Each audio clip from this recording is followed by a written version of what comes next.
Hello and welcome everyone to today's live session on foundations of cryptography. Basically, today's session will be the rescheduled session of 25th February. So this will be basically based on week 4 contents. So let me share my screen first.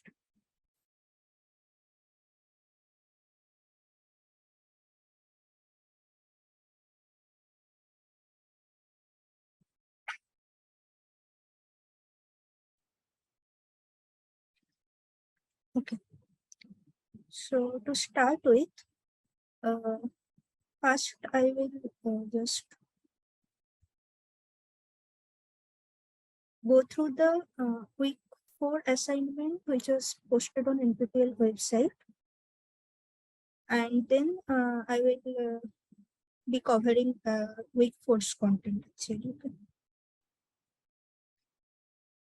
So the first question of the assignment was which of the following is or are true about modes of operation. First, a sequence of n messages need at least n calls to a secure PRF for encryption. So it is true, of course, because in message blocks, when you use PRF for encryption purpose, you call one instantiation of the PRF, say FK, with K being the key, and you have n such message blocks, and you need at least n number of PRF call to encrypt n blocks of messages. Next option is hypertext computation is parallelizable in CTR mode, which is true because, as you know, in counter mode of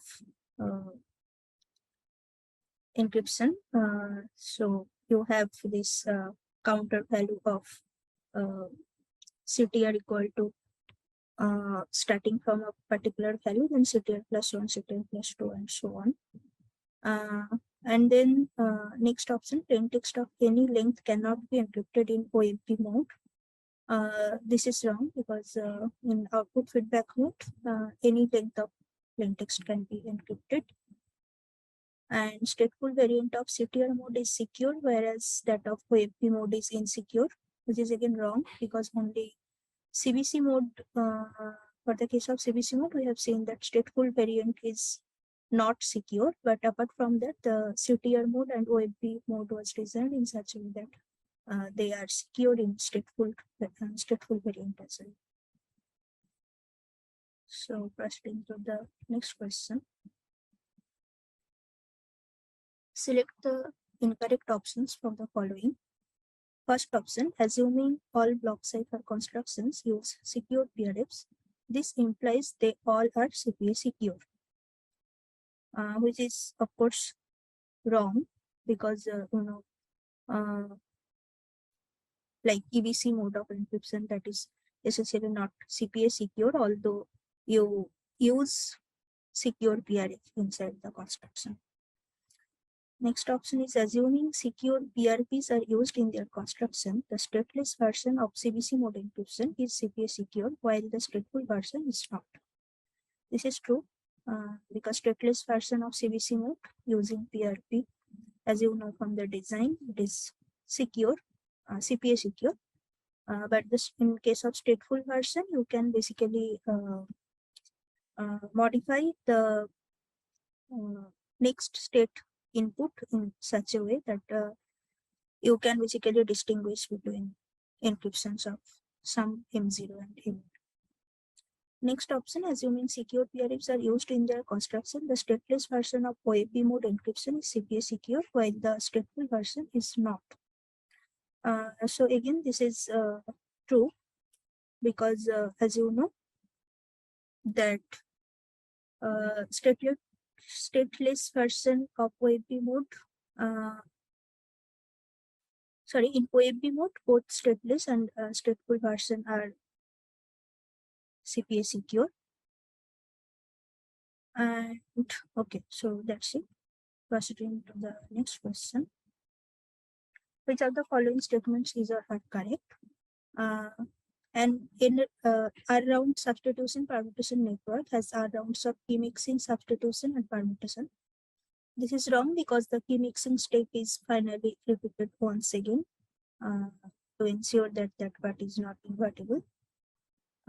So this is wrong. S boxes used in an SPN are always invertible. This is also wrong. Maybe in case of AES, as you have seen, that the S boxes are invertible, but in case of DES, if you remember, S boxes are not invertible. So in general, we can't say that S boxes used in SPN are always invertible. That is wrong. A 3-round crystal network is secure, whereas a 2-round one is not. This is true, as we have seen in the lecture also. There it has been described nicely. And the next option, since the components in a crystal network are not necessarily invertible, the crystal network is also non-invertible. This is wrong because the whole purpose of designing crystal network is to get some invertible function using or composing some component functions which are not necessarily invertible. So the crystal network itself is invertible, although the components are not.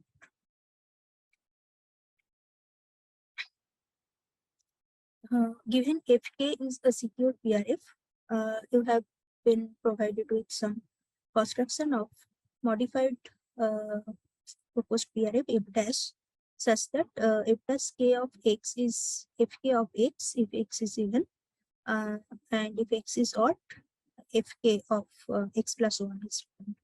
Then which of the following is true? So some statements are provided here. F dash k is not a secure PRF, F dash k is a secure PRP.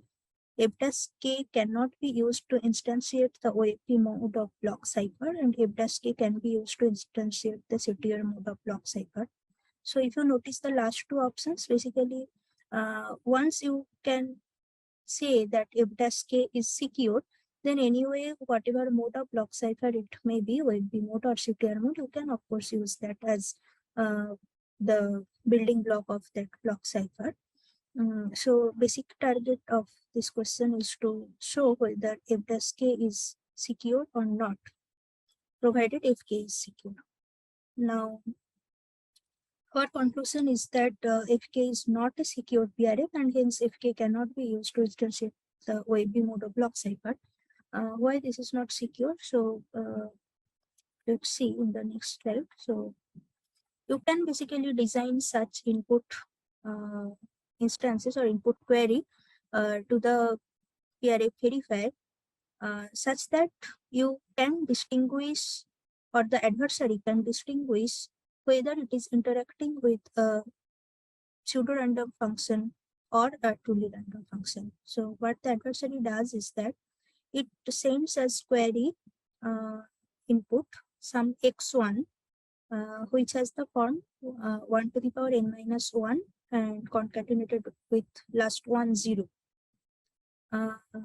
Why such particular input is being queried to the verifier, that will be cleared soon. So in response, it will get back the PRF or TRF, whatever the verifier. So basically, if you remember from our previous discussions that what verifier does in response to its query from the adversary. So verifier chooses one bit initially, 0 or 1. Let's say if the chosen bit is 0, then it will, in answer to each query from the adversary, it will return the PRF output evaluated on that particular query input. And if the chosen bit is 1, then in response to each query from the adversary, it will return some TRF evaluation on the input X.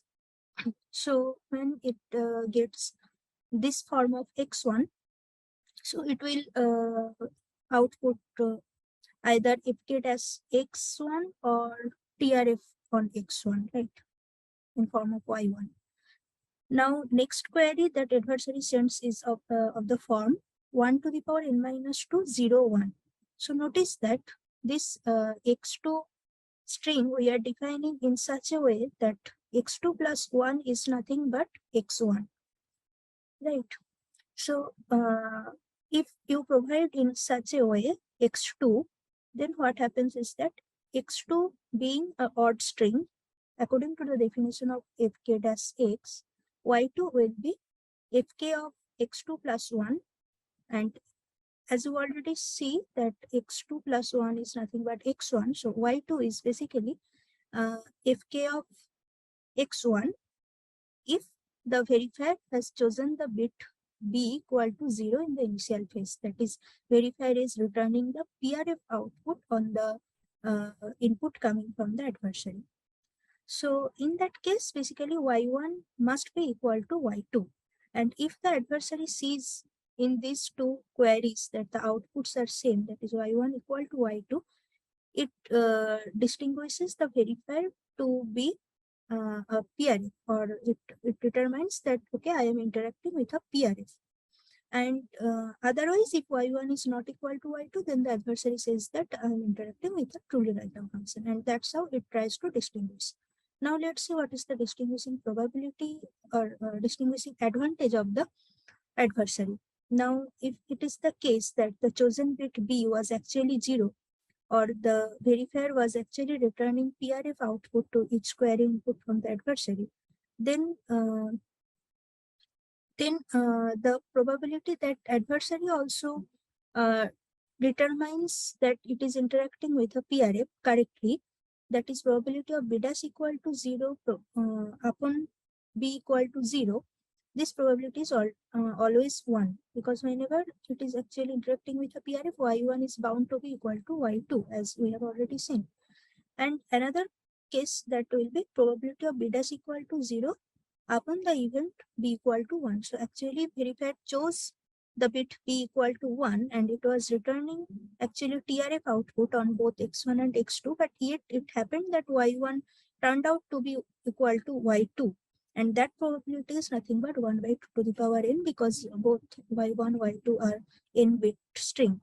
So the distinguishing advantage of adversary is 1 minus 1 by 2 to the power n, which is of course not negligible. So we say that this design of proposed PRF f dash kx is not secure. So proceeding to the next question. Here again, you have been provided with some function f, which is already given as secure PRF. So it is a length preserving PRF. Both key and input are of bit length n, and the output is of also bit length n. Then which of the following constructions is or are secure PRF? First option, f dash is from taking key length n, and the input length is 2n and output is length n, and f dash k of x concatenated with y is given as fk of x XORed with fk of y.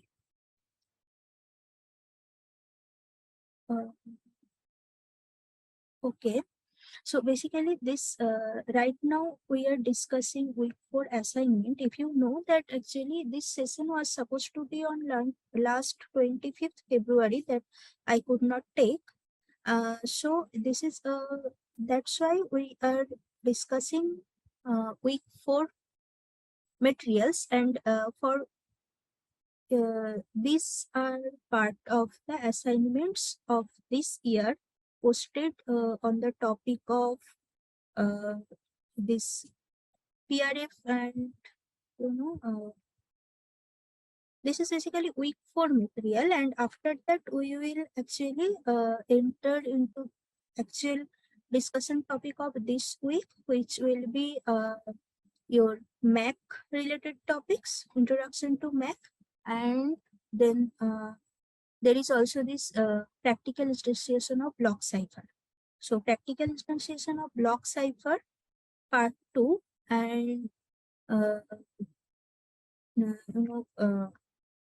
from active to from passive adversary to active adversary, and then message authentication concept and the MAC protocols. That things will be covered as the main content of week 4, and the previous 5 questions, these belong to the assignment. If you follow the weekly assignment of the NPTEL website that are posted, so these 5 questions are from that only. Okay.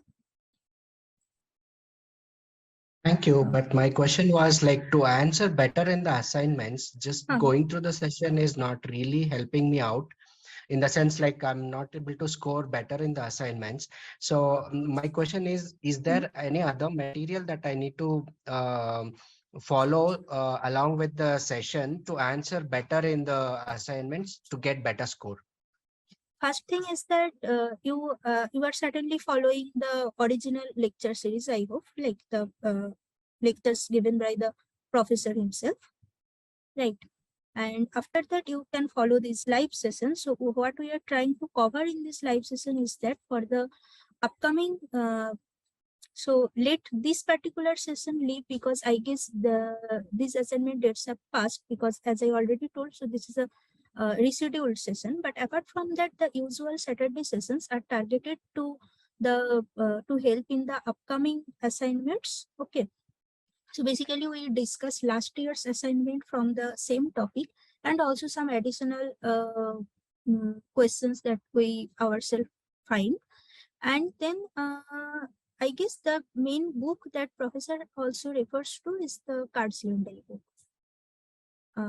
Introduction to Modern Cryptography by Card-Slindel. So you can follow that book always. Okay. Hope that answers your question. Okay. So getting back to our discussion. So this is we are talking about the first option. So f dash k x concatenated with y is given as fk of x XORed with fk of y. Now this is not secure. If you just look at it, so you know, let's say you give as query. So the adversary is querying the verifier with the input some x1 concatenated with y1 and gets back the output fk of x1 XORed with fk of y1. And next, it also queries the verifier with fk dash with input query y1 concatenated with x1. Now, if it is actually interacting with a PRF, then what you will get fk of y1 XORed with fk of x1, which is essentially same as the previous output. And now if the adversary sees that y1 is equal to y2, then it concludes that it is interacting with a PRF. Another way also, you can determine that you provide the input string to the verifier in such a way that the first half of your query input is equal to the second half of your query input. Or what I mean to say is that your query input has the form of x concatenated with x. And what happens if it is interacting with a PRF is fkx XORed with fkx, which is nothing but all zero of n length bit string, right? So if it is seeing the result as all zeros, then it will conclude that it is interacting with a PRF. And if it was actually interacting with a TRF and it finds out that all the bit output are like all zero bit string of length n, then it is the possibility that out of all 2 to the power n possible input in case 2 to the power n possible output in case of truly random function, this is the probability of 1 by 2 to the power n to get the particular string 0 to the power n as the output. So the distinguishing advantage remains non-negligible for the adversary. So this is essentially this PRF is this proposed construction of PRF is not indistinguishable from the truly random function. So this is not secure. So this is shown in the figure, the same thing that I already told. So proceeding to the next option, f dash k of x concatenated with y is equal to f kx concatenated with f ky. This also, if you just follow. So similarly, here also you see for some input x1 concatenated with y1, if PRF gives the output, then it will be fk of x1 concatenated with fk of y1. and then you do that you just reverse the first half of the input with the last half of the input. So you provide to the verifier the input y1 concatenated with x1, and in reply you will get fk of y1 concatenated with fk of x1. So now if it is actually the PRF who is interacting, then you can clearly see that first half of the first output string is equal to the last half of this second output string, and second half of the first output string is equal to the first half of the second output string. So just matching if this property satisfies between the two output strings, then the adversary can distinguish the proposed construction f dash k from a TRF with non-negligible probability. If you see in the figure, it's like that. So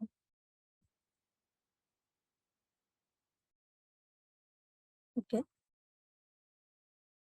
Also, you can do like that also, that you keep your, for your input query, you keep your first half and second half exactly same. And then just see if for the output also your first half of the output string is equal to the second half of your output string, right? You can do that also. And that's how then following that, whether the first half of output string is equal to the second half of the output string, you conclude whether you are interacting with a PRF or a TRF with non-negligible probability. For the third option, you see that f dash k x concatenated with y is given as f k x ANDed with f k of y. And as you know that even if f is a secure PRF as it's given, but between if you apply AND between two random bit from 0 and 1, in with 3 by 4 probability you get 0, and with 1 by 4 probability you get 1. So statistically analyzing a polynomial number of um, input output pair for this proposed construction f dash, you can distinguish its output from a truly random function with non-negligible probability. So this is also not secure. And the last option, f dash kx equal to fkx concatenated with fk of x XORed with 1 to the power n. So notice that x XORed with 1 to the power n is nothing but x bar, one's complement of x, right? So fk of x concatenated with fk of x bar, this is the given construction for f dash. Now, so here also, if you first provide the query input with x, you get fkx concatenated with fkx bar, and then you query the verifier with input string x bar, and you get output fk of x bar concatenated with fk of bar of x bar, which is fk of x. So basically here also first half of your first output will be equal to the second half of the second output, right? So matching that probability, here also you can distinguish with non-negligible probability the output of f dash k from a truly random function. So the pictorial presentation is given here.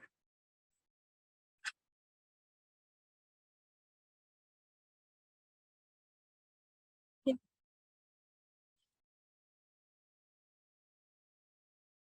So let me proceed then to Week-4 topics, so that DES, that is practical instantiation of block cipher, active adversary, integrity and authenticity, and message authentication code. So you can interact, like you can try to answer them yourselves, and this I think will be probably helpful to solve this week's okay. Although I think these assignments dates have passed, or I'm not sure actually. Anyway, you can answer them yourselves, right? So which of the following statements is or are true about DES construction? DS has 56-bit key and 64-bit input or output. DS is a 16-round crystal network. Each round function of DS is one round of SPN, that is substitution permutation network, and S boxes are invertible in DES. Anyone would like to answer?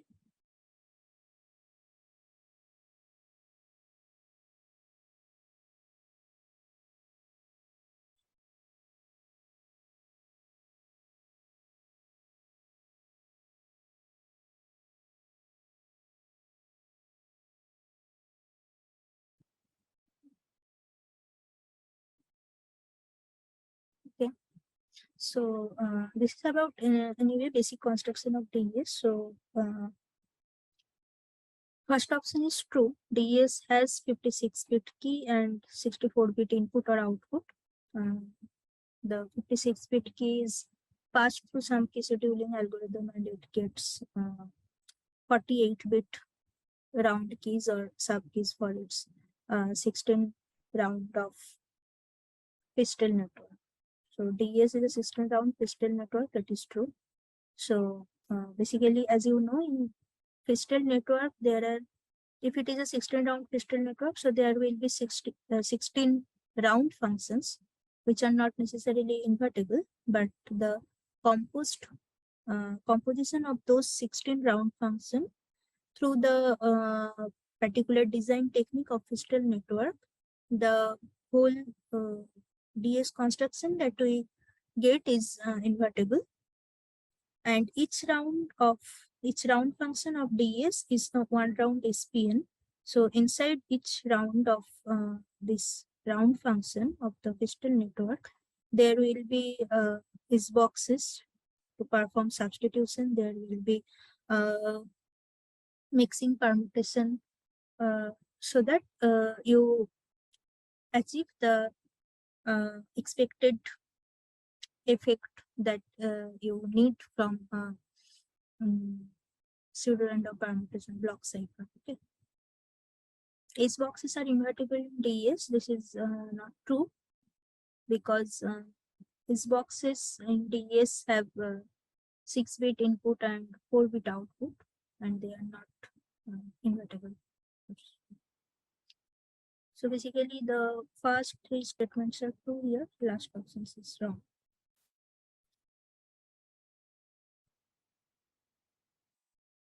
Which of the following statements is or are true? DES is vulnerable to attack due to its short key size. DES is vulnerable to attack due to short input length. For each S box, inputs differing by 1 bit map to outputs differing by at least 2 bits. And output of each S box affects the input of 6 S boxes in the next round.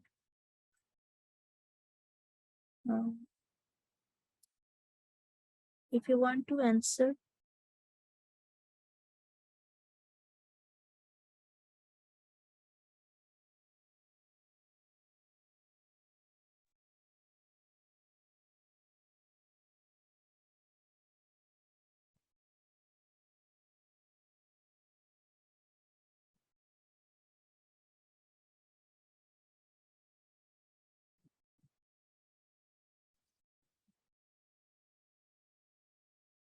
okay. So is basically all the options here are correct actually. So DES is vulnerable to attack due to its short key size. As we said, DES is the original DES has just 56 bits of key size, and the key can be recovered by simple exhaustive key recovery attack. So you try with all the possible 2 to the power 56 number of keys and see which one works, right? So that is exhaustive key search, and DES is vulnerable to such attack due to the computation power available to today's world. DES is vulnerable to attack due to short input length. So basically, there are it is 64-bit input length. So when you design, say, CBC mode of block cipher, so there there is this initialization vector, and depending on the block length, how many what is the probability of getting repeated IV there, that actually signifies the probability of attacking the block cipher, right? So that's how DES is vulnerable to attack due to its short input length. And then for each SBox, inputs differing by 1 bit map to outputs differing by at least 2 bits. This is also true. As we say that through avalanche effect, we want to achieve that even a very small difference in the input should affect large number of output bits overall. So we design the SBox in such a way.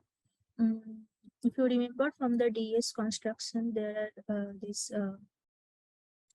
4x16 table for each corresponding to each S boxes, and as you know that 6-bit inputs are mapped to 4-bit output, and the among the 6 bits of input, the first and last bit they corresponds to the row number of the S box, and the middle 4 bits correspond to the column of the DSS box. And then you get the particular cell of the 4x16 table corresponding to that S box, and you get the entry there. Now the each of the row is designed in such a way that whenever you have even only single bit difference of the input 6-bit string, there will be at least bit difference of 2 among the corresponding 2 output strings. So that is one of the design specification to uh, as a step towards achieving avalanche effect in DES. And then output of each S box affects the output of 6 S boxes in the next round. This also has the same purpose. So there are 16 rounds in so DS is 16 round Fistel network. So in each round function of the Fistel network, there is basically 1 round of SPN. And now output of S box from any one round will basically affect the S box in the next round in at least six different S boxes in the next round. Okay.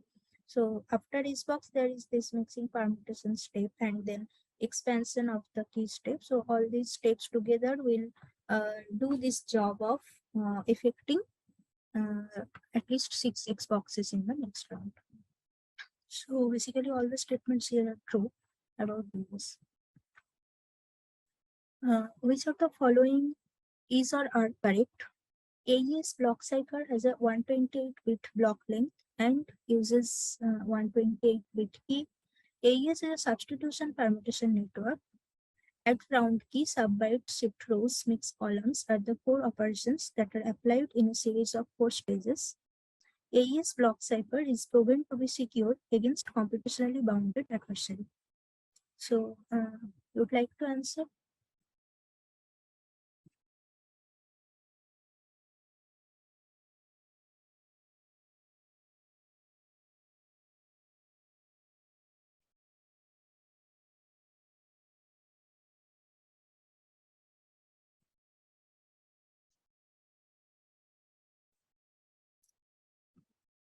Okay, if this meeting ends, so you can join in the same link again. Okay. So, okay, let me discuss this question. So, AES block cipher has 128-bit block length. That is true, and uses 128-bit key. So the key length basically depends upon the number of rounds in AES. So can be 128 or 92 or 256 depending on the number of rounds. So you can exactly say that it uses 128-bit key. So that's how the statement is not correct. AES is a substitution permutation network. That is of course true. And add round key, subbyte, shift rows, mix columns are the 4 operations that are applied in a series of 4 stages. This is true as we have already seen in the construction of AES. So these steps are basically applied in each of the round of substitution permutation network, right? And then AES block cipher is proven to be secure against computationally bounded adversary. So this is something to notice, is that AES block cipher is not actually proven to be secure against computationally bounded adversary. It is not a provably secure construction of block cipher basically. So AES is practical instantiation of block cipher. There is no rigorous mathematical proof behind its hardness, but it is actually heuristic construction. That means that although there are some particular design principle to achieve certain properties, but it is basically hard in the sense that no one, even after like rigorously analyzing that particular construction of block cipher, no one has able to mm, prove it to be insecure uh, design wise. So that's how AES block cipher is actually practically secure uh, block cipher, not mathematically probably secure. So last option is not correct. So only two correct options here are the second and third. Okay.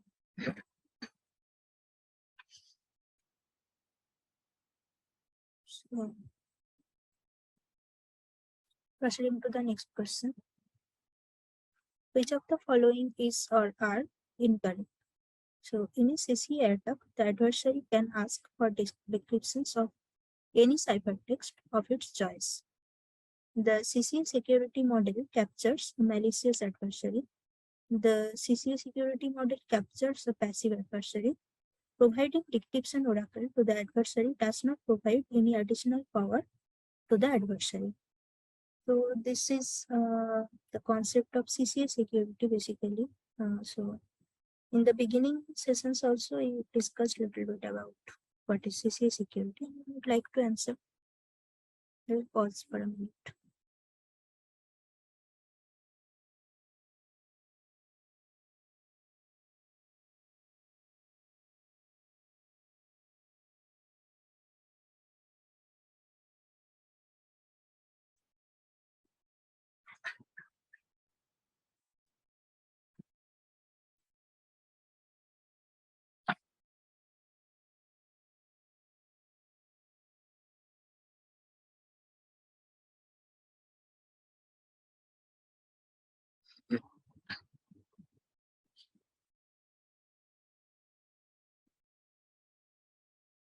Okay. So in a CCA attack, the adversary can ask for decryption of any ciphertext of its choice. This is wrong. Yes, the adversary is given access to decryption oracle in case of CCA attack. So if you recall, in CPA, chosen plaintext attack, the adversary is given encryption oracle access, right? So they are actually for any arbitrary plaintext chosen by the adversary. It can see the corresponding encryption from the encryption oracle. In case of CCA attack, the encryption oracle access is still there with the adversary, but additionally, it is given extra power to use decryption oracle access. Now, there is one restriction in using decryption oracle access, that is after the adversary has seen the challenge ciphertext. So, if you remember the security game, uh, at first there are the pre-challenge phase. There are this query phase where it can raise query with its choice of plain text, say MIs, some Q number of times or Q1 number of times.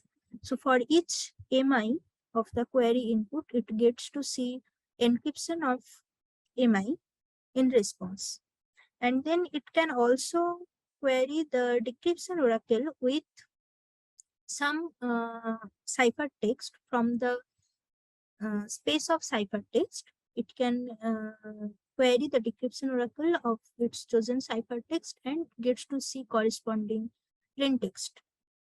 And then there comes the challenge phase where the adversary chooses two messages of its choice, say M0 and M1, such that their length are same, and it sends that to the challenger. And the challenger in response actually sends back either the encryption of M0 or encryption of M1.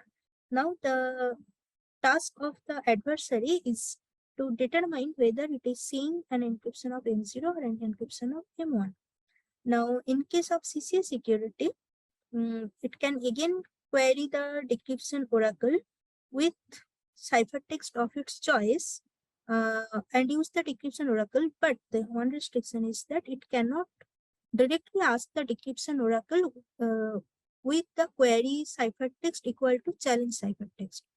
Otherwise, the adversary will trivially win the game. So there is no meaning of it. So that's why the challenge ciphertext cannot be queried to the decryption oracle by the adversary. That is the restriction. Otherwise, you can distort the challenge ciphertext little bit and then query to guess something about the underlying plain text of the challenge ciphertext. So in CC attack, the adversary can ask for decryption of any ciphertext except the challenge ciphertext. Okay. Next option, the CCA security model captures a malicious adversary. Yes, that is true. If you remember, what is the difference between passive adversary and malicious adversary? Is that passive adversary just observes the communication channel silently. It can see the plain text ciphertext pair, and it can try to gain information about the underlying message, but it does not essentially change the ciphertext in the channel or pretend or send the ciphertext to some recipient pretending itself to be the authorized sender. Okay, so there comes the two aspects of message integrity and message authenticity. So if you remember message integrity, so basically whatever we have seen previously in case of encryption decryption schemes. So in the encryption scheme, the whole motivation is the privacy of the message. So whatever is communicated to the public channel between sender and receiver, that should be private, and any third party who is any adversary who is observing the communication channel should not be aware of the underlying plain text or any function of the underlying plain text. Now, in case of coming to integrity, we say that the message being communicated, the ciphertext being communicated to the channel should not be uh, distorted or twisted in such a way that the meaning of the underlying message changed. So basically, there was some ciphertext C being communicated, and some malicious adversary comes in and changes it to some C dash, so that C dash decrypts to some new message M dash that was never sent to the uh, recipient by the actual sender of the message. So that is the integrity of the message to ensure that the content of the underlying message content does not change. And then comes the authenticity, that is the uh, a receiver, whatever message it receives from some sender, so whatever so the receiver, whatever message it is seeing, and from whoever is the sender, so it needs to be ensured that it is actually the sender who it claims himself to be. So that is the concept of authenticity. Now, in case of CCA security, the game actually captures a malicious adversary who is actually trying, by giving the adversary decryption oracle access. What we try to do is that we give the adversary the power of querying the decryption oracle with some twisted or distorted ciphertext and gain some meaningful underlying plain text from it, and maybe it can use it to gain further some information about the underlying plain text. So that is the concept of active adversary or malicious adversary, and CCA security model actually captures the malicious adversary. And the third option, CCA security model captures a passive adversary. This is wrong, of course. And then providing decryption oracle to the adversary does not provide any additional power to the adversary. This is again wrong, as we have already discussed till now, that in case of CPA security, the adversary does not have the decryption oracle access. It has only the encryption oracle access. And we shift from the CPA security model to CCA security model in order to give the adversary more power, and then in that model we design our encryption scheme which will be more secure in the CCA security model. So CCA security is of course a stronger model than CPA security model. So yes, the adversary has additional power in case of CCA security. Now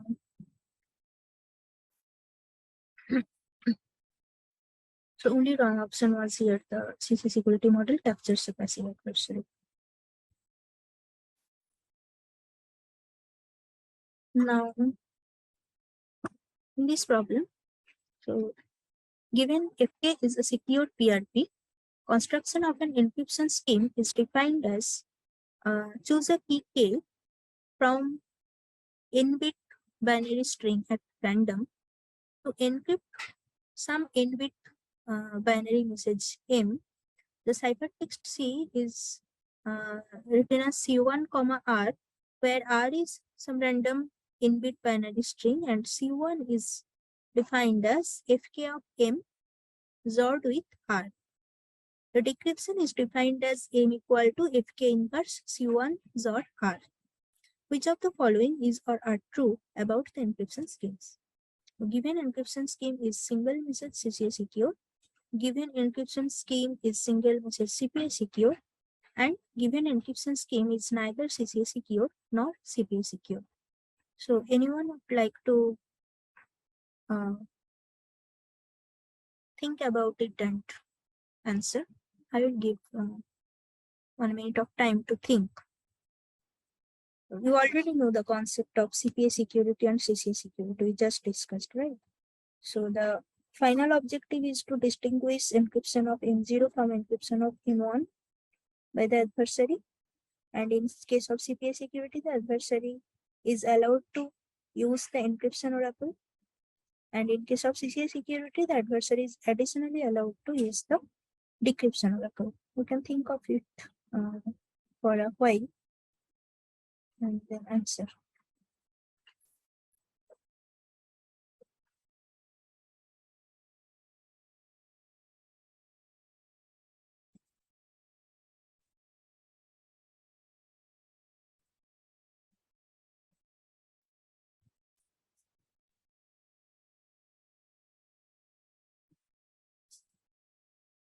You can think of this and answer.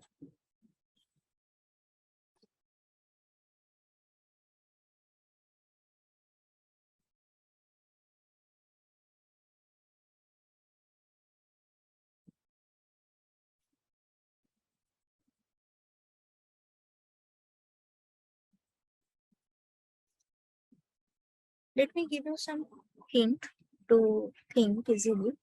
So see here, the ciphertext has the form C1, R, right? And R is random binary string of length n. And your as part of ciphertext, the R is visible, right? So just like analyze little bit. When you see some ciphertext C of the form C1, R, you immediately know the value of R. And what is C1? Fk of M XORed with R. So you know C1, you know R. So you immediately get the value of Fk of M, right? Whenever like using the encryption oracle for any message M, you are seeing the ciphertext of the form FKM XORed with R and also the value of R.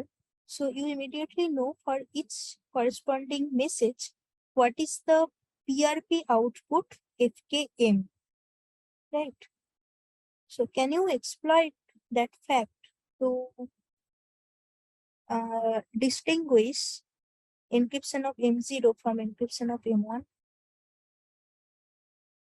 Or can the adversary exploit that fact to distinguish encryption of M0 from encryption of M1? Anyone would like to answer whether it will be CPA secure? Then we will come to CCA. So first, just think whether it is CPA secure or not.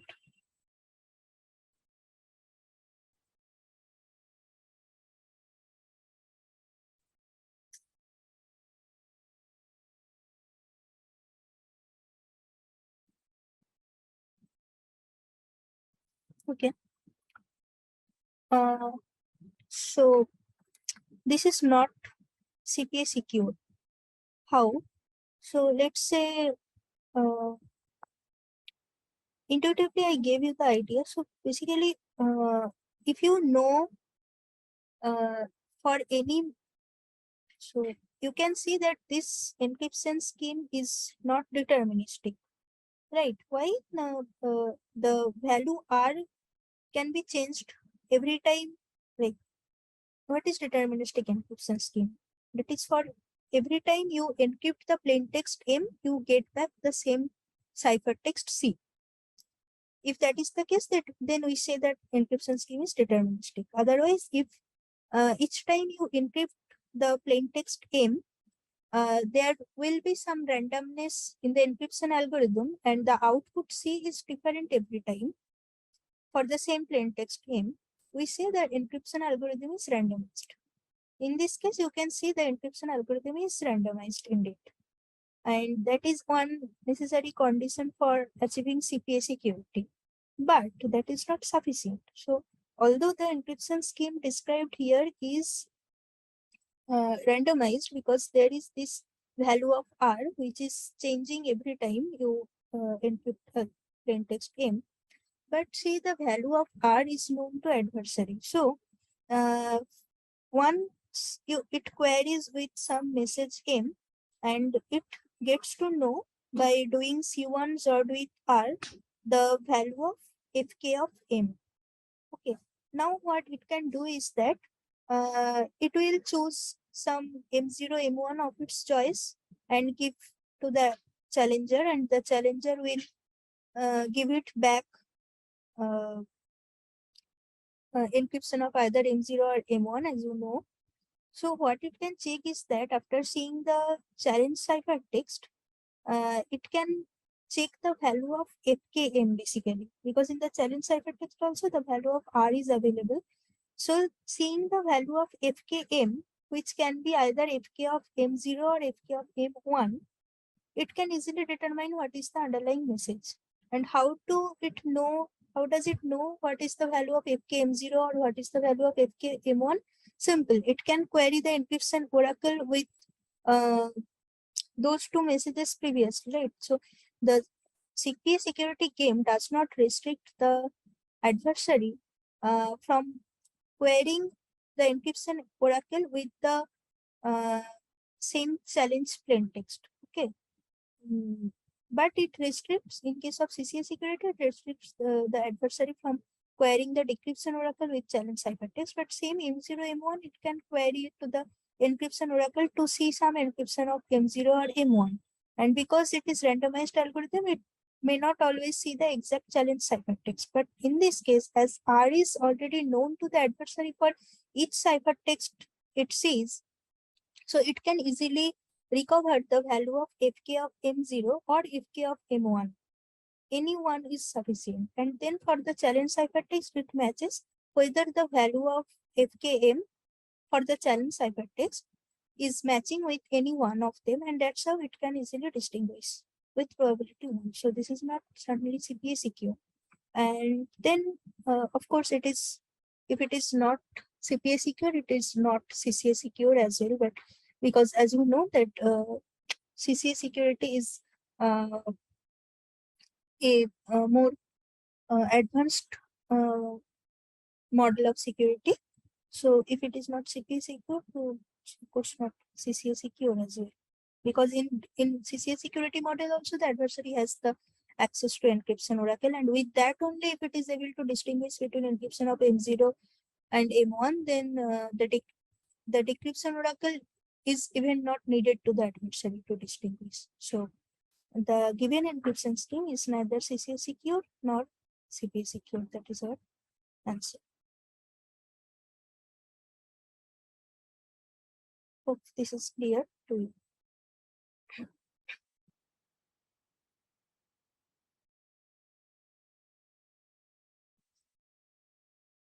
Here is another question.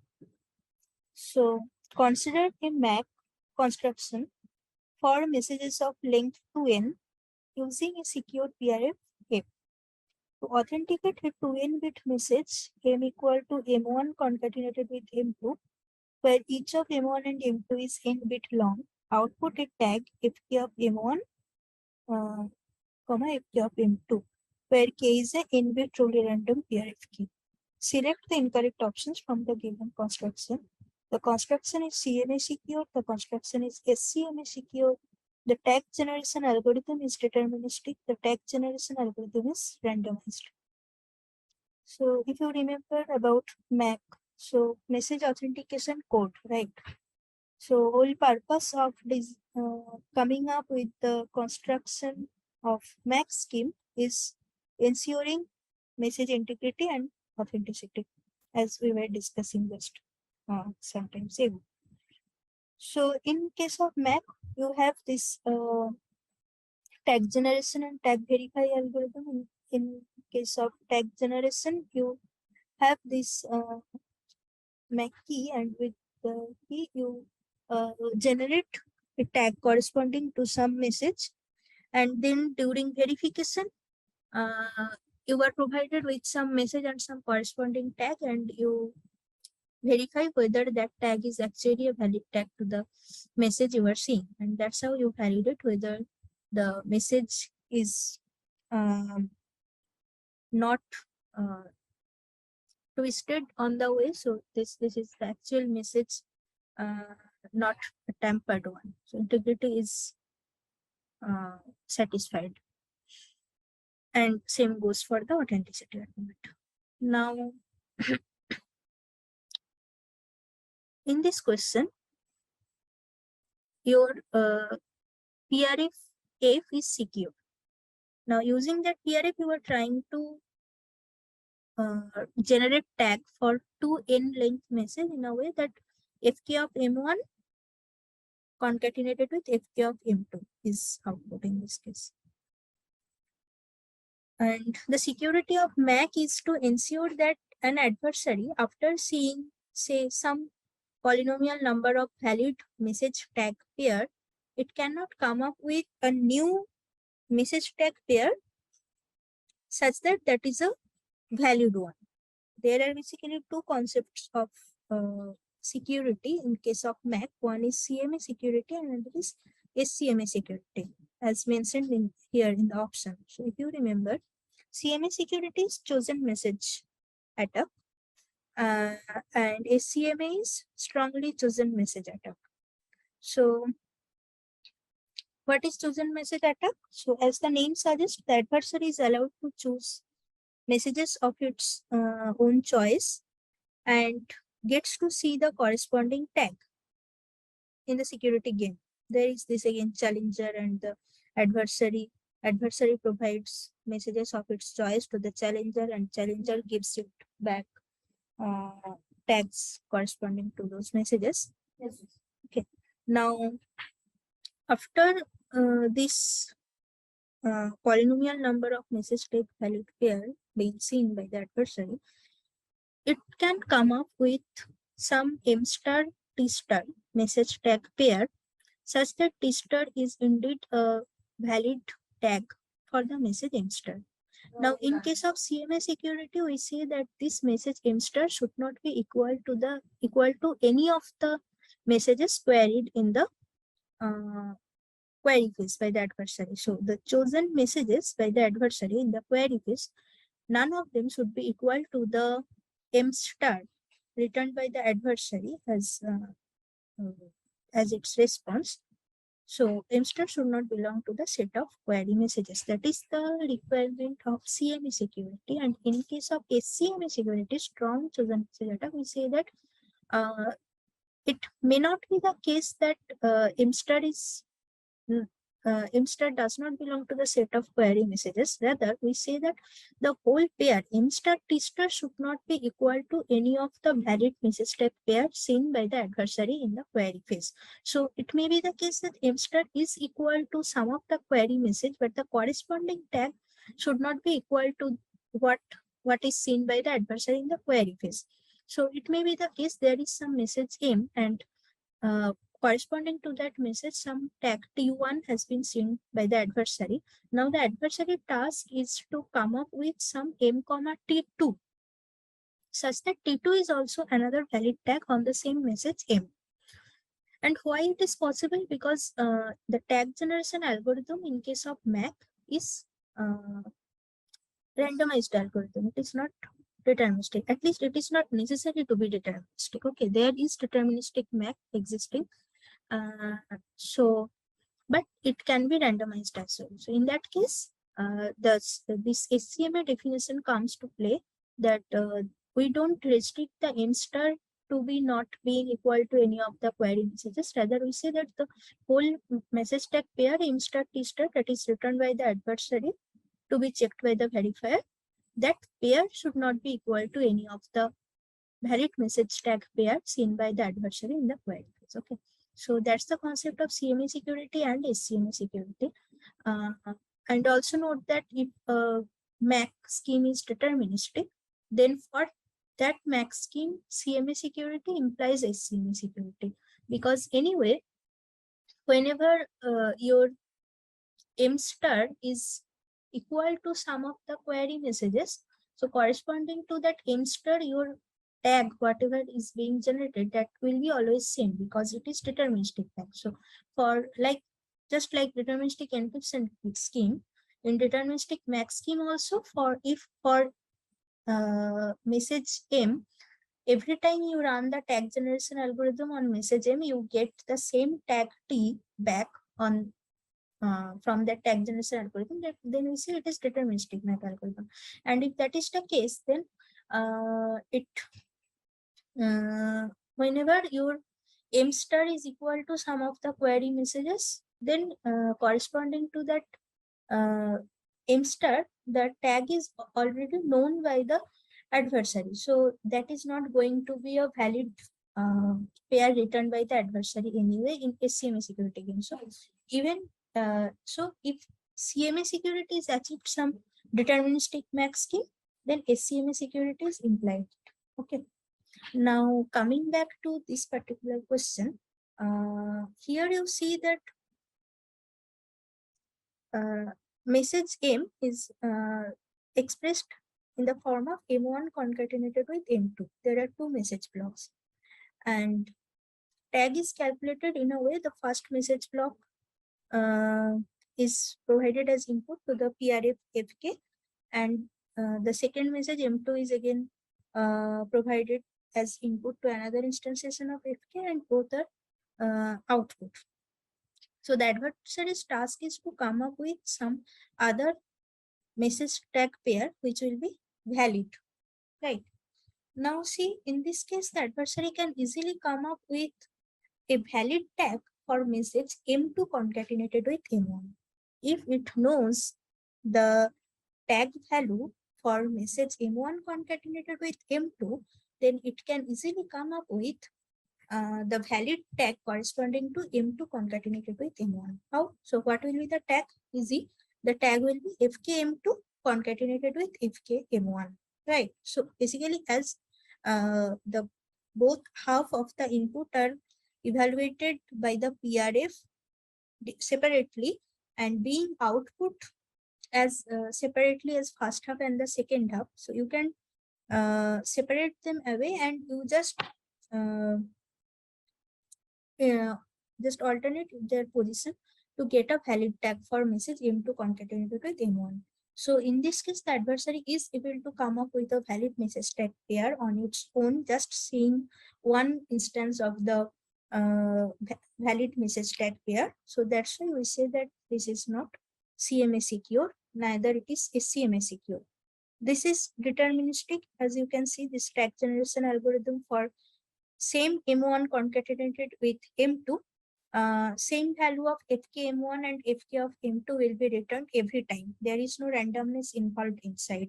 ERF is a deterministic keyed function, as you know. So FK of M1 will always be the same, and FK of M2 is always going to be same.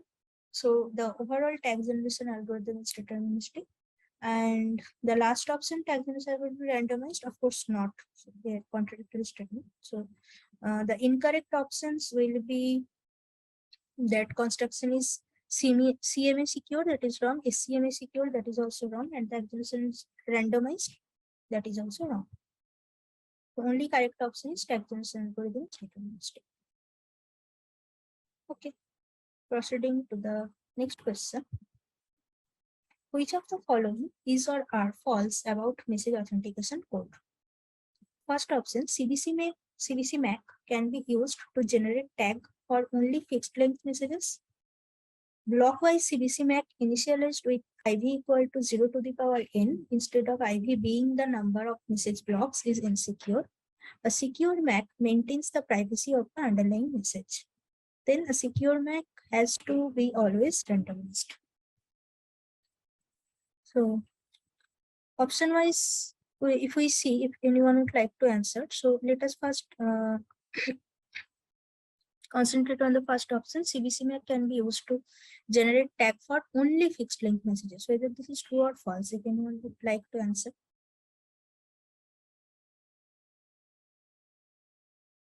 CBC MAC is a MAC whose design is dependent upon the CBC mode of block cipher. Cipher text block chaining.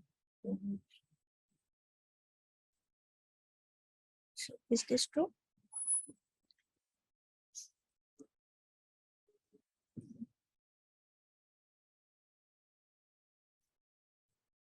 Okay. So CBC MAC, so basic design of CBC MAC is for fixed length messages, but it can be modified in order to support variable length messages as well. So the first option is not correct. CBC MAC can be used to generate tag for variable length messages as well. Okay. So basically there is this construction already discussed in your lecture. If you see there, it is there in the book as well. So next option, blockwise CBC MAC initialized with IV equal to 0 to the power n instead of IV being the number of message blocks is insecure. So just to add to the previous statement that CBC MAC can be used to generate tag for variable length messages as well. So one candidate construction for that will be, so let's say if you have L number of message blocks, okay.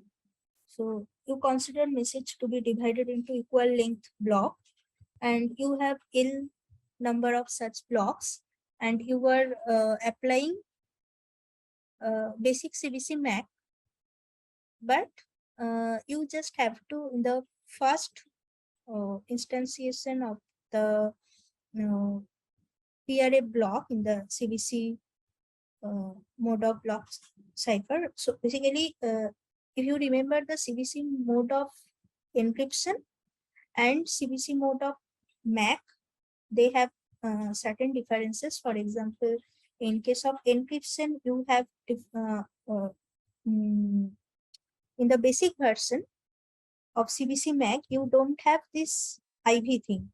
Whereas in case of encryption, you have this initialization vector or IV. And in case of encryption, for each message block, there is corresponding to each of the plain text message block corresponds to one cipher text block in case of CBC mode of encryption. But in case of MAC, the final tag output for a certain number of message blocks is returned only from the last instantiation of the PRA block FK. Okay, so only single block of output is there as the tag. Now, for the blockwise CBC map, as I was saying, that you can divide the message into equal length blocks. So to support variable length message, what you do is that the first block, actually you are evaluating on the input, which is binary representation of your total number of message blocks. Okay. If you do that, what happens is that basically your set of plain text inputs, which can be of variable length, this set becomes prefix free. If you remember from the lectures that are posted on the topic of Mac, so prefix free set of message block. So blockwise prefix free design of CBC Mac, if you remember. So if you just add the length of or the number of message blocks for each messages as the first block, your set of messages becomes prefix free. That's why you use in place of IV, you use binary representation of number of message blocks as the input to the first block of FK. Now, if you replace that with 0 to the power n, that is n bit string of all zeros, then this prefix free property will not be there anymore. So you consider two different messages having which are not prefix free. So let's say you have one message block A1 and then another message block A1, A2. So they are not prefix free because A1 is the prefix as common for both of those message blocks. Now you concatenate as another message block the length 1 in the first case and the length 2 in the second case, and that's how you make them prefix free. But if you add all zero string, so it will become all zero string concatenated with A1 and all zero string concatenated with A1 concatenated with A2. So still the first blocks of messages will remain as prefix of the second blocks of messages. So this initializing IV with all zero string will not help to get the message free encoding. Okay. Sorry, prefix free encoding. So that's why IV equal to 0, this initialization will make your CBC map insecure. Third option, a secure map maintains the privacy of the underlying message. This is wrong because the purpose of message authentication code is authentication or integrity of the message, not the privacy. For privacy, we use encryption scheme. Purpose of MAC is not maintaining privacy of underlying message. So this is wrong. A secure MAC has to be always randomized. That is also wrong. Just now we discussed that deterministic MAC is also possible. There can be randomized MAC, there can be deterministic MAC as well. So the correct statements among these four are only blockwise CBC MAC initialized to type equal to 0 to the power n is insecure and is secure. So yes, that is the only true statement here. Okay? So I will just repeat again. If this Zoom meeting ends, you can join to the same Zoom link. Okay. Proceeding to the next problem, choose the options that are incorrect for DES. First option, the round function is in DES is a substitution permutation network. Next option, block length of 64 bits and a key length of 56 bits are the shortcomings of DES. Each S-box defines an 8 to 1 function. A 1 bit change to a DES S-box input ensures at most 1 bit change in the output. DES is secure against exhaustive search attack. Anyone would like to answer? So among these options, we just discussed a few minutes ago. some of them. So if you would like to answer. First option, round function is ds is the SPN. Is this true? Anyone would like to answer? We just discussed them actually as part of our previous questions discussions.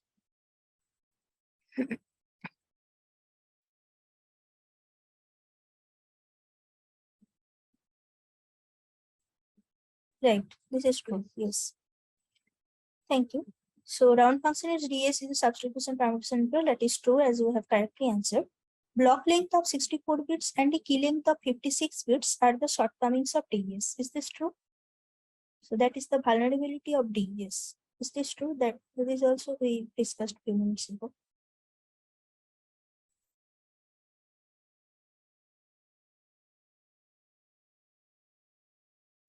I'd like to get answer from you.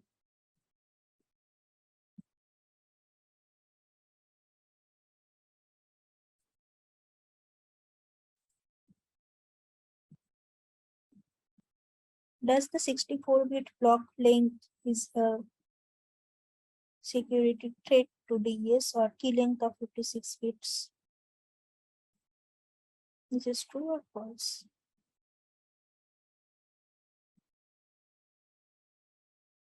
Anyone?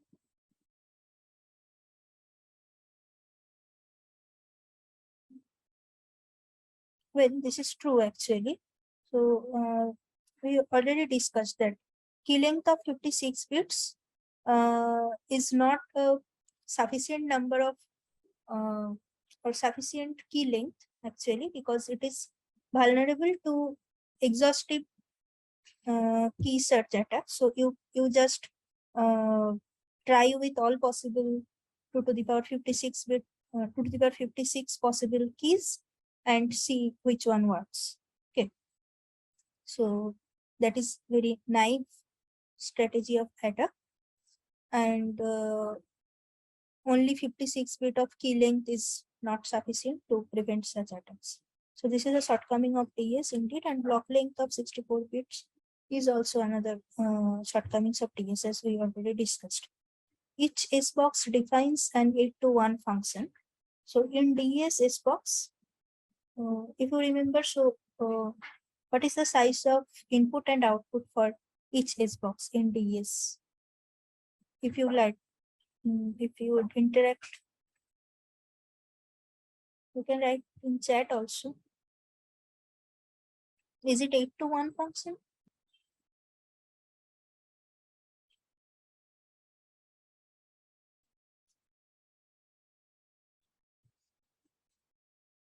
Okay. So ds box is basically 6 bit to 4 bit actually. It takes as each S box takes as input 6 bit and outputs 4 bit. So it is not 8 to 1 function. A 1 bit change to a ds box input ensures at most 1 bit change in the output. This is wrong. Actually, it ensures at least 2 bit change in the output. Okay. ds is secure against exhaustive search attack. This is wrong, as we already told that key length of 56 bits is a shortcoming of ds. It is not secure against exhaustive search attack. So the correct statements are round function in ds is a SPN network. That is true. And block length of 64 bit and key length of 56 bits are shortcomings of ds. True statements. Next question, choose the options that are correct for AES. AES block cipher has 128-bit block length and uses 128-bit key. AES is not a substitution permutation network. The SBox function in the subbytes operation is a bijective function. AES block cipher is not proven to be secure against computational adversary.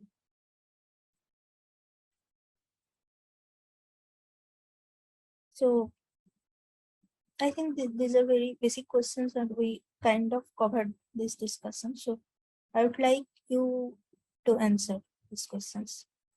You can write in the chat in form of ABCD, whichever you think is the correct options for AES.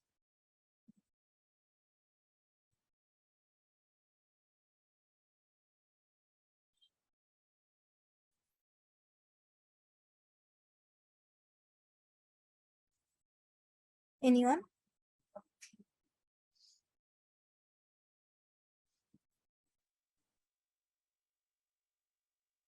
Okay. So first option, AES has 128 block length, that is true, but key length can vary depending on the number of rounds. So that is wrong. AES is not a subscription permutation network. This is clearly wrong. AES is a SPN. The S-box function in the subbytes operation is a bijective function, that is true. And AES block cipher is not proven to be secure against computational adversary. That is also true because it is heuristical. It is a heuristic cipher, or it is practically secure, not probably secure scheme, as we already discussed. Okay. So proceeding to the next problem. Consider the following encryption schemes. Which of the following options is or are not true for the given encryption schemes? So we have been given two encryption scheme. We need to analyze. I would like you people to think on it and answer whether these schemes about CPA or CCA security of these schemes. First option, given F is a secure PRP, pseudorandom permutation, choose a key K from in length binary string at random to encrypt a message of n by 2 length binary string of the form. The corresponding ciphertext C is fk of m concatenated with r, where r is again n by 2 length binary string. And the decryption function outputs m, where m concatenated with r equal to fk inverse of c. This is one construction. Next construction is given f is a secure PRF, and you choose a key k from in-bit binary string at random. You encrypt in-bit binary string in such a way that the ciphertext is r comma c, where c is equal to m XORed with f of fkr of r. Okay. Where r is again a random bit string of length n, the decryption is also defined accordingly. M equal to c XORed with f of fkr of r. So I will give you 1 minute to think. So let me you can answer one after another. So just think of the first scheme given for some time.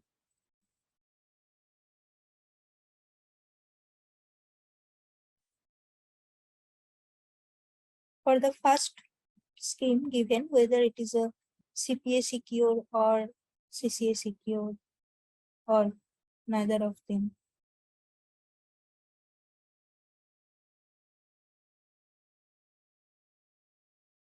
If this Zoom meeting ends, you can join the same link again. Okay?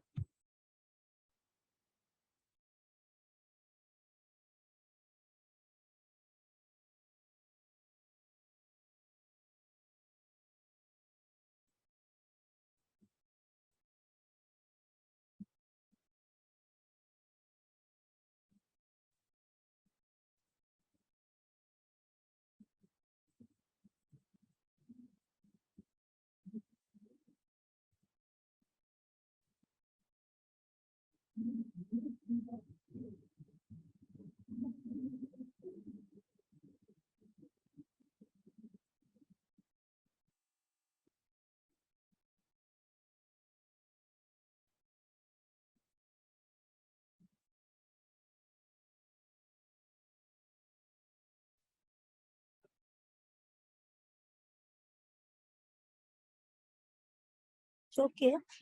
Anyone would like to answer the first one about whether it is CPA secured, CCA secured, or what?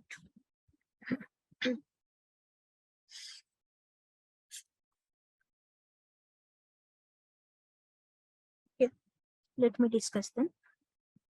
So, if you see here, this is a randomized encryption scheme because there is this randomness R involved. Every time you encrypt the plain text name, you are going to get different ciphertext every time because of this changing R. So this is randomized, that is okay. Now let us just analyze or check whether it is possible for an adversary to distinguish between encryption of some M0 from encryption of some M1, where both M0 and M1 are known or chosen by the adversary when it has access to the encryption record. So notice here that this FK is a secure PRP, right? Now, depending on value of R, this M concatenated with R, this whole input value to the PRP will change. And hence, as any like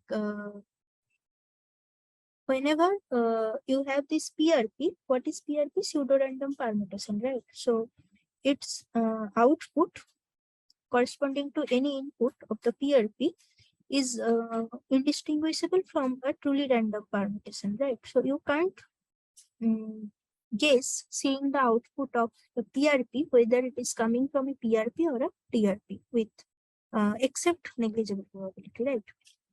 So with that property satisfied, now if you are able, so assume if you are able to distinguish some M0 R0 input, so output of FK M0 concatenated with R0 from FK M1 concatenated with R1, which is basically the requirement of this encryption scheme to be not CPA secure. So if there is an adversary who is able to distinguish FK of M0 concatenated with R0 from FK of M1 concatenated with R1 with non-negligible probability, we can use that adversary to basically distinguish, so basically break the security of PRP, right? So as that is not the case, so we conclude that this given construction is actually a pseudo-random permutation. Okay.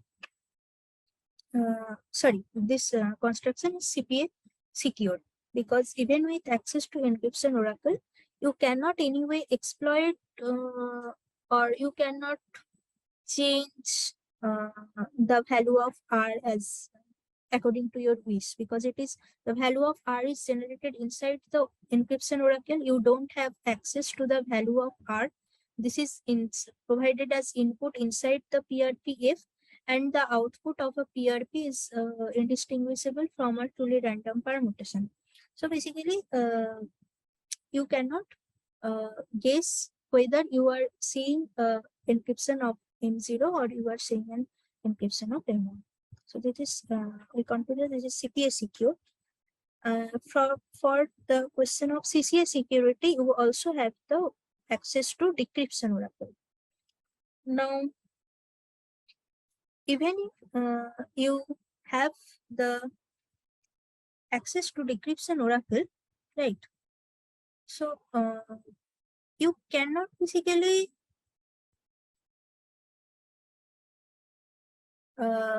twist the ciphertext C in such a way that you can decide something about the input of the PRP, right?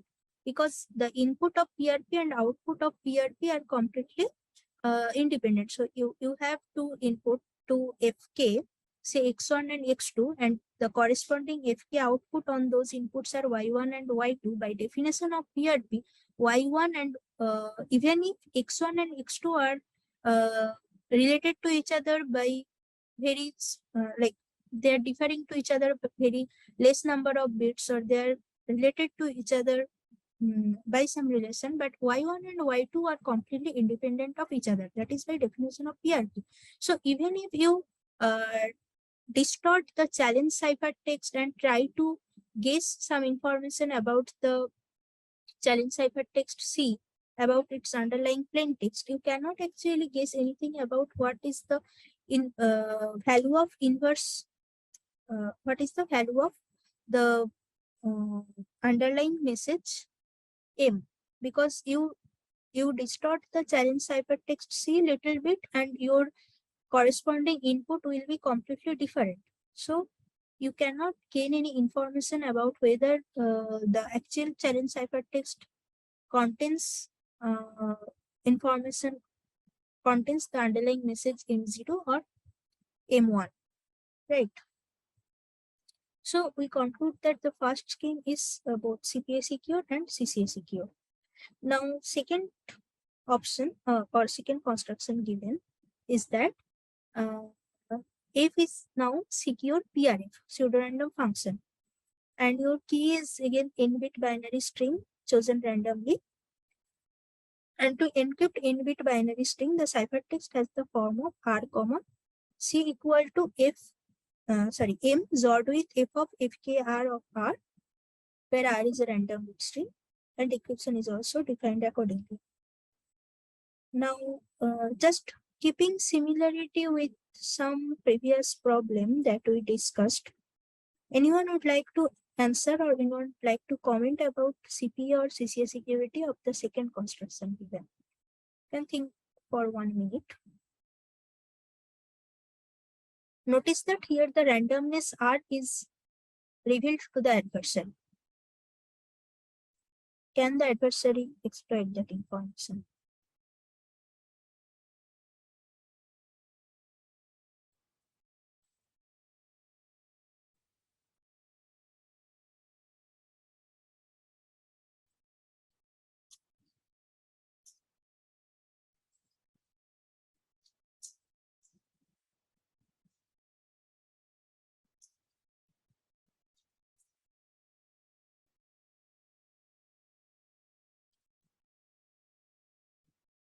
Okay, let me continue then. So, for CPA security, the adversary's job is to somehow distinguish encryption of M0 from encryption of M1, right? Now, although the value of R is revealed to adversary, in contrast to the previous question that I was referring actually, so you had seen one example in this session only that the ciphertext was of the form C comma R, where C is R XORed with Fk of M, something like that. So there you actually can use the value of R directly to get the value of Fkm or some known M. But here the case is a bit different. Here actually you are not directly XORing something with the value of R. So you cannot exploit the value of R directly because R is again passed R is passed as input to this function f, right?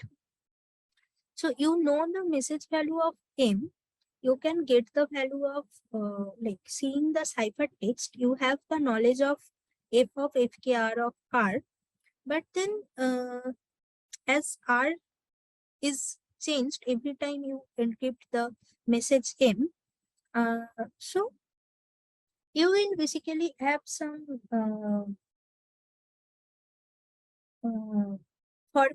for some value of r, you will get the corresponding value of this function f of r with key f of k of r.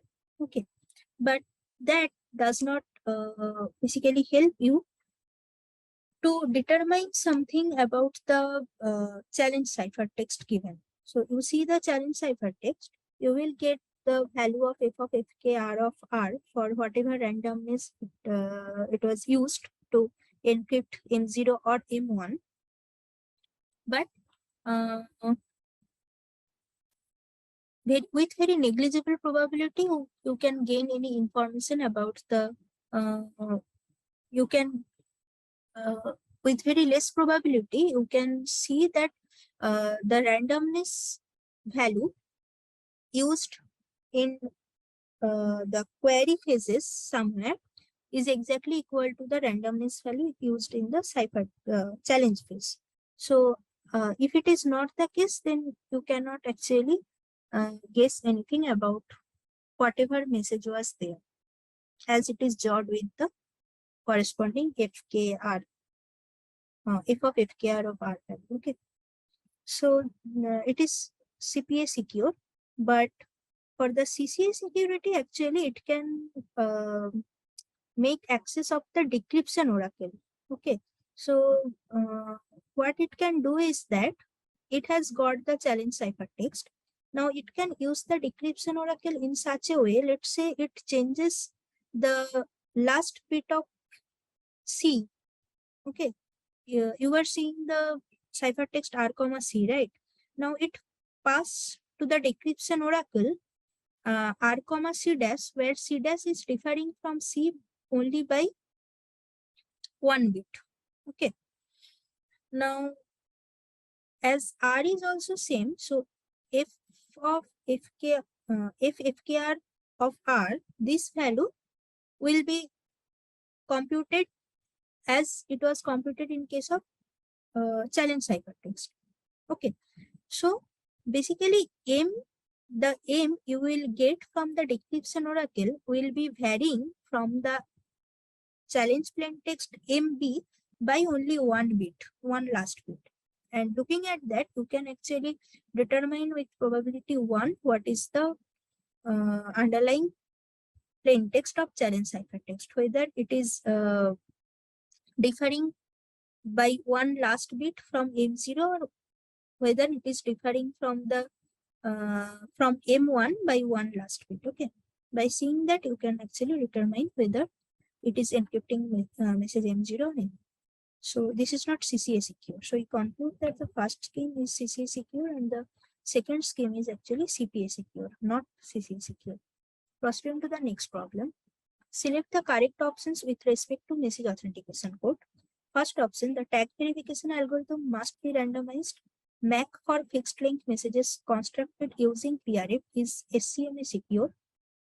Head of organization sending a broadcast email to employees is an example application that requires encryption and not authentication. Streaming MAC is the one which does not require the length of the message known in advance.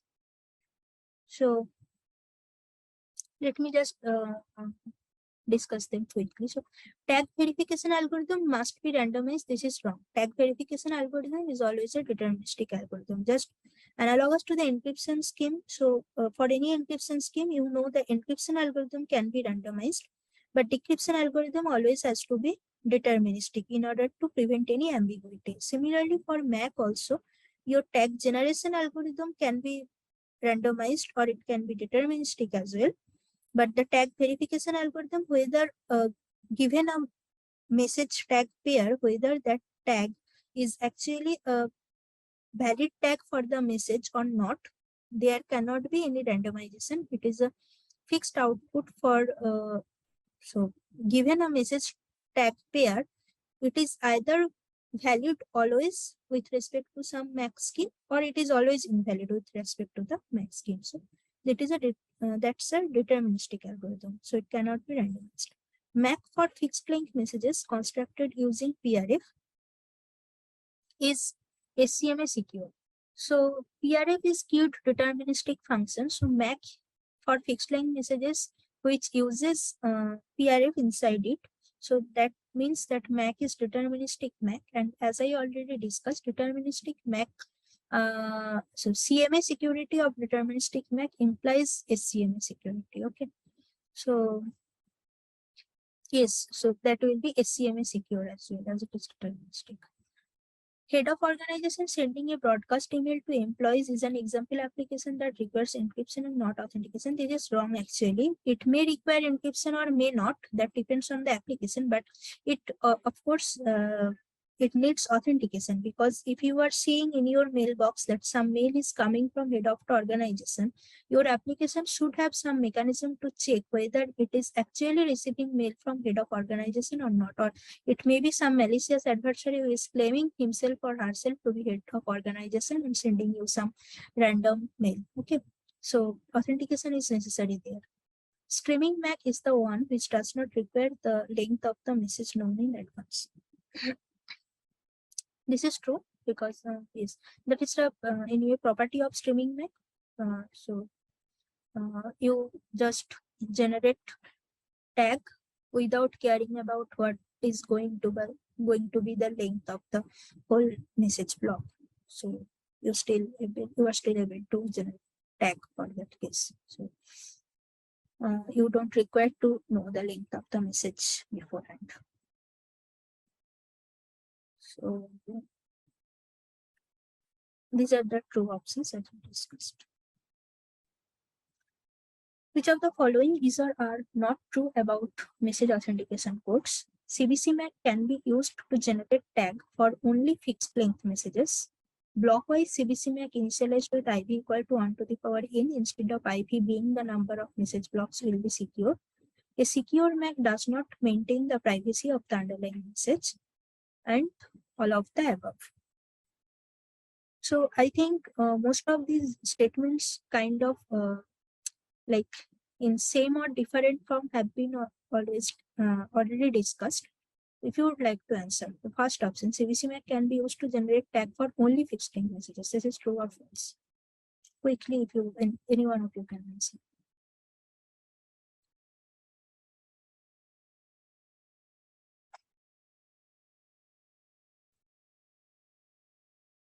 Right, this is false. Thank you. So we already discussed it, right? That CVC MAC can be designed in such a way that it supports variable messages. Blockwise CVC MAC initialized with IV equal to 1 to the power n instead of IV being the number of message blocks will be secure. True or false? This also have been discussed with little bit variation. Quick answer from anyone.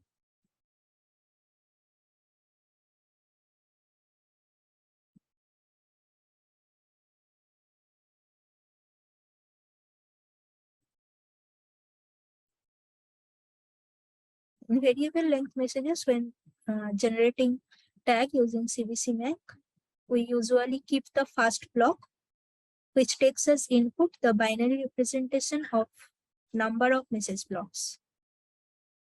That value is passed as IV to the first block of FK in CVC MAC. But if we replace that IV, so instead of IV being the number of message blocks, if we pass IV as all one string of length n, what happens?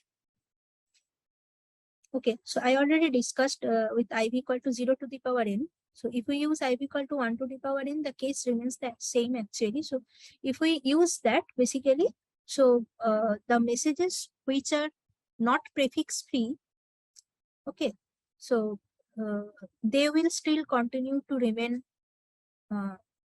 which are not prefix free, they will continue to remain not prefix free if we use IV like that. So the whole purpose of IV, using IV as the value of number of message blocks, is to get prefix free encoding of the messages. Okay. So using IV equal to 1 to the power n will not satisfy the purpose. So this is wrong statement. It will not be secure. And a secure MAC does not maintain the privacy of underlying messages. This is true because the purpose of MAC is authenticity and integrity.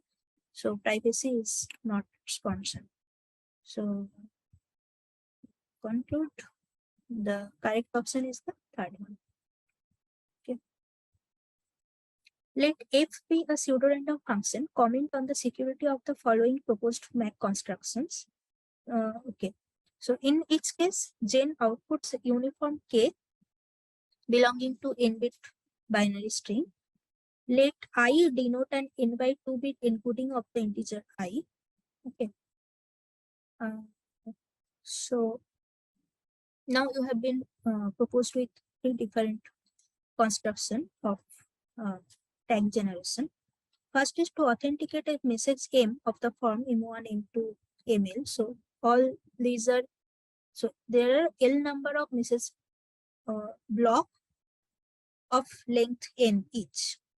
And you compute tag t equal to fkm1 XORed with fkm2 XORed with so till fkml. Will this be a secure MAC or not? So just remember that in order to make or in order to satisfy security of a MAC, what the adversary has to do. So the adversary, basically we need to ensure that the adversary is not able to come up with a valid message tag pair after seeing some tag of its chosen messages. Okay. Now, if this is the construction of MAC, whether it is possible for the adversary to come up with some valid message tag pair of messages which it has not seen previously. This is easy, I guess. You can try it on your own. Let's assume that forget ML. Just assume M equal to M1, M2. And your tag is FK of M1 XORed with FK of M2. Are you able to come up with another message tag, valid message tag pair?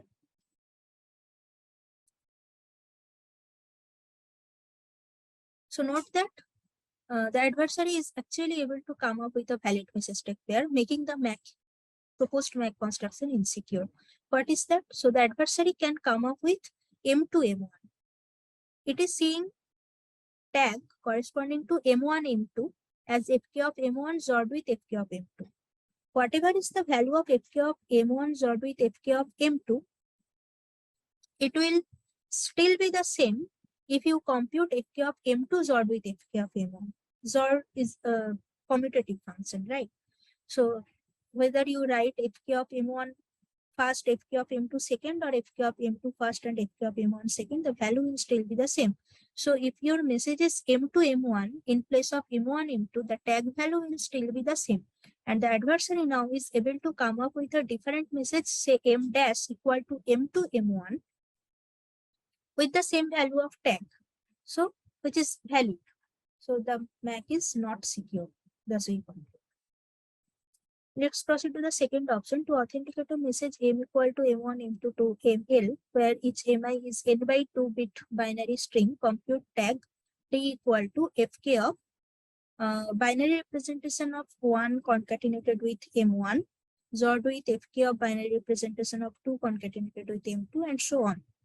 So whether in this case it is possible for an adversary to come up with some valid message tag pair or not. Okay, I will just discuss this quickly. So basically, what the adversary can do in the second case, so first case we have already discussed.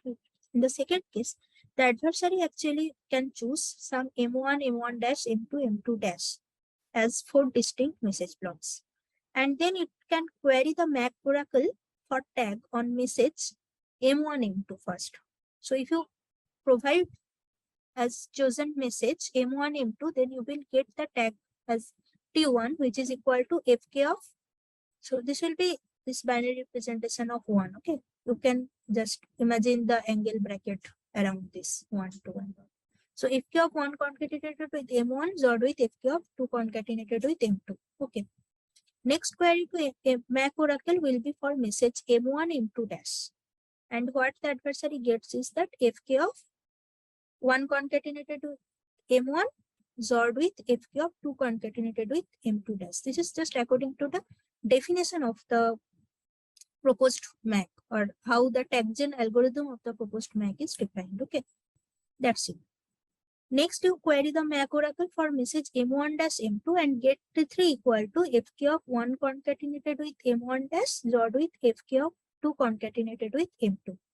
Now, you see that the adversary can now output a forgery or valid message tag pair for message M1 dash M2 dash, and the tag will be T1 XORed with T2 XORed with T3. How is this satisfied? Just follow that what is the value of T1 XORed, T2 XORed, T3. You expand these expressions, replace T1 with this Fk of 1 concatenated with M1 XORed with Fk2 concatenated with M2. Replace the value of T2 accordingly, replace the value of T3 accordingly. And as Fk of 1 concatenated with M1 is present twice in the expression, all XORed with each other, so these two will cancel out each other. Fk of 2 XORed with M2 is also present twice here and here. So XORing them will cancel out, giving all 0. Only remaining term that is left among these 6 terms in the expression of T1 XOR, T2 XOR, T3 is Fk1 concatenated with M1 dash, Fk2 concatenated with M2 dash. They are left. So which is a valid tag for message M1 dash, M2 dash by the definition of your tag-gen algorithm. So that's how you get a valid message tag pair for the message M1 dash, M2 dash by only querying the MAC oracle for 3 messages of its choice, of the adversary's choice. So it is proven to be not secure, as you can generate valid message tag pair. Okay. The third option is to authenticate a message M equal to again M1, M2 dot dot dot ML, where each MI is n by 2 size binary string. choose uniform R of length n. R is n-bit binary string, and your tag is computed as fk of R XORed with fk of 1 concatenated with m1 XORed with fk of 2 concatenated with m2, and so on. And let the tag be R comma T. Okay. So if this is the given construction of tag gen, so what happens? So just assume, assume that some M1 is some arbitrary message block, and the adversary is able to see its tag of the form fkr XORed with fk of 1 concatenated with M1. Okay, that is according to the definition of. So just forget about the rest of the part. You just assume that your message is just M1, M equal to M1. So how do you compute the tag fk of R XORed with fk of 1 concatenated with M1? Now if you set R equal to 1 concatenated with M1, then what happens? R is 1 concatenated with M1, right? So the whole expression actually becomes 0. fk of 1 concatenated with M1 XORed with fk of 1 concatenated with M1 gives you all 0. So R comma 0 to the power n becomes a valid forgery for message M1, right? Hope I am clear. So your just notice that your tag has the form of R comma T. Now you pass R, and as tag you pass the value 0 to the power n, and your message is M1. So your message tag valid pair will be M1, comma, as tag you pass R comma 0 to the power n, which you can yourself check that is indeed a valid message tag pair. So here also, if valid forgery can be output by the adversary, so the proposed construction is not a secure MAC. Okay. So let's see quickly that there is some function f given, which takes as input n length binary string as key, and L bit binary string as input, and L bit binary string as output. This is a secure block cipher, and you have a modified block cipher defined as f dash equal to f dash, which takes 2n length key and L length output, L length input and L length output, such that f of k1 concatenated with k2 on the input x gives you back f of k2 on f of k1 of x. So that is how your actually this will be f dash. Okay, sorry for the typo. Actually this will be f dash. Your modified block cipher f dash is defined in such a way. Okay, so is this modified block cipher secure? Anyone would like to answer? I can give you hint as that just find similarity with this construction. If you have seen the, if you have watched the NPTEL lecture on practical instantiation of block cipher part 2, where they discussed the scheme DES, and they also discussed the scheme like how to get 2 DES, like applying double encryption, right? So in case of 2 DES, you have seen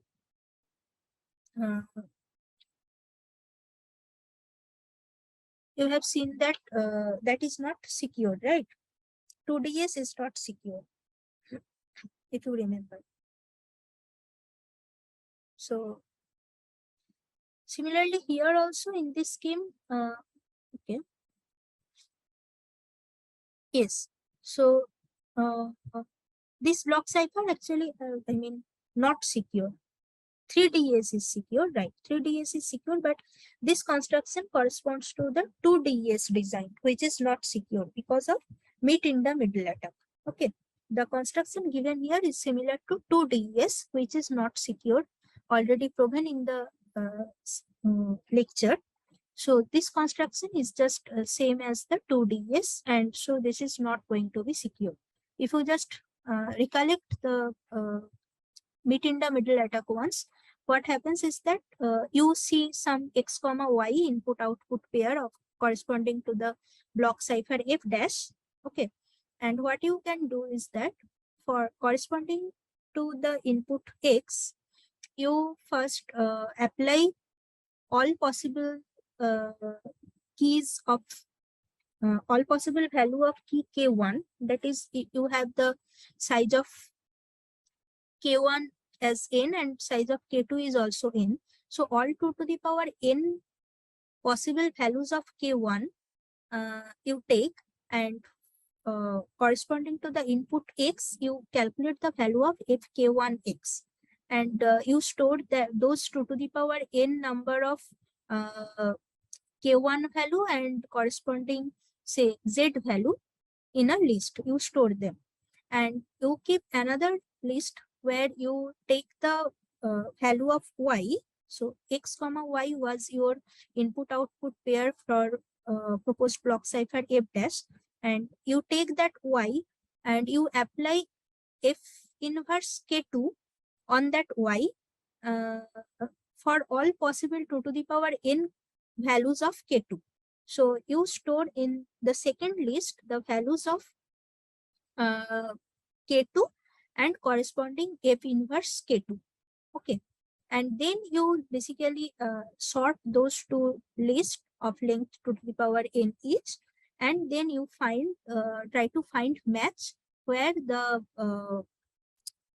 second column of each of the list match. So corresponding to x, there are lots of z values, and corresponding to y, there are a lot of z dash values computed by fk1x or fk2 inverse y. And if you find a match there, so there is a collision, which means that fk1x is equal to fk inverse of y, and that corresponding particular value of k1 k2 is a possible candidate of candidate key of f dash. And if you just observe another 1-2 pair of input output and try to check whether that instantiation of value k1 k2 actually works, then you are done. So you have successfully, or with probability 1, you have recovered the whole key of block cipher f dash k1 and k2. Okay, so it is not a secure block cipher. Okay, so we just proceed to the next question. This is also actually very similar. You can just answer on your own. Say the key schedule of DS is modified as follows. The left half of the master key is used to derive all the subkeys in round 1 to 8, while the right half of the master key is used to derive all the subkeys in round 9 to 16. Show an attack on this modified scheme. If you remember, DES is a 16-round pastel network, and each round you need one round key or sub key, which is and the values of round keys are given or are generated by key scheduling algorithm on the master key, which is of length 56 bit. Now they are saying that you have modified DES in a way that the first half of the master key, which contains 28 bit, so that is used to derive all the subkeys in round 1 to 8, and the second half of the master key is used to derive keys in round 9 to 16. And you have been asked to show an attack in this modified scheme. I can give you a hint. So this is, you can just apply similar technique as meet in the middle attack. What you do is that you again get some input output pair xy, and then you first compute output of 8 round DES encryption on input X using all 2 to the power 28 possible round keys. So that is one part. And you store all these values of output of this 8 round of DES in a table. And you also parallelly compute inverse of Y, that is DES decryption on Y with respect to last 8 rounds of DES for all possible 2 to the power 8 keys. Okay. Now, from these two lists, you find the collision point and take corresponding key values to be candidate left and right half of the actual 56-bit key. And then you verify the key by checking if it satisfied other input-output pairs. So you get some x dash y dash x double dash y dash, some other input-output pair access as you have, say, encryption oracle access, and you just match whether this value of k1, k2 actually works, and you are done. So that's how you can mount an attack to this modified scheme. Hope I am clear. Another similar problem, just to make you familiar with. So let f0 1 to the power m is the key space, and 0 1 to the power l is the input space, and 0 1 to the power l is the output space, and G is also similar block cipher with key space size n, 0 1 to the power n. Now define fk1 k2x as f of k1 of g of k2 of x. Show a key recovery attack on f. This is also very similar. So here you actually, for each corresponding x, you compute the you store the value of g of k2x in a list for all possible values of k2. So you have this 2 to the power n number of possible values of k2, and you compute fk1 inverse of y for all 2 to the power m possible values of k1, and then you find collision in this two list, and you are done.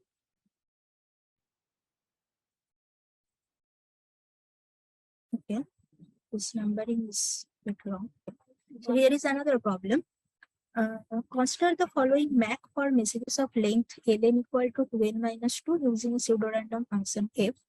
On input message m0 concatenated with m1, with both m0 and m1 having length n minus 1 and key having n-bit binary string length, algorithm MAC outputs tag t equal to fk of 0 concatenated with m0 concatenated with fk of 1 concatenated with m1. So is the MAC secure? That is the question. I will just quickly go through the answer. So you again define m0, m1, m0 dash, m1 dash be some message of length n minus 1 bit. You query the tag t1 on message m0, m1 such that t1 is computed in this way. And you query the tag t2 on message m dash, which is m0 dash, m1 dash, such that t2 is computed in this way. See that t1 has the first half, let's denote it as t11, and the second half as t12. And for t2 also you have two equal halves. First half, let's denote it as t21, and second half you can denote as t22.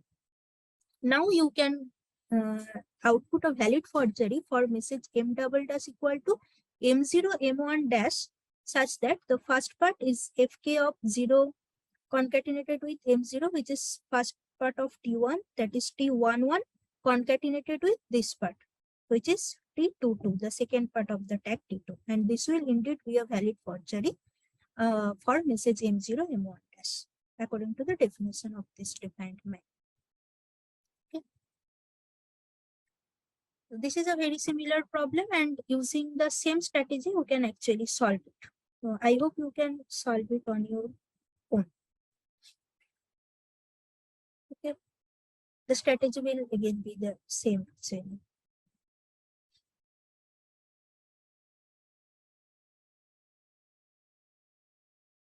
Okay. If you have any question, you may ask. The Zoom meeting is about to end actually. If you have anything to say, then you can ask. Otherwise, I can answer.